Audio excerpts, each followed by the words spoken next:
Fireman भर्ती परीक्षा का रिजल्ट जारी। 600 पदों के लिए 1200 अभ्यर्थियों को किया शॉर्ट लिस्ट। मेरिट के आधार पर मिलेगी पोस्टिंग। अपहरण फिरौती मांगने वाले 2 बदमाश गिरफ्तार।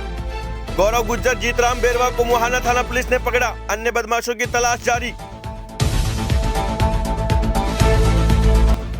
युवक के खिलाफ रेप का मामला दर्ज। नौकरी का झांसा देकर बहला फुसला कर ले गया। झूठी शादी कर वारदात को दिया अंजाम।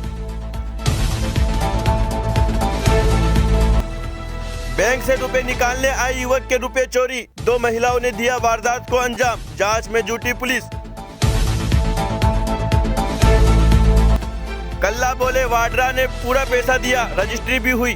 जमीन घोटाले के आरोप में विधानसभा में हंगामा। राठौड़ ने कहा ये कपड़े भी त्याग देंगे।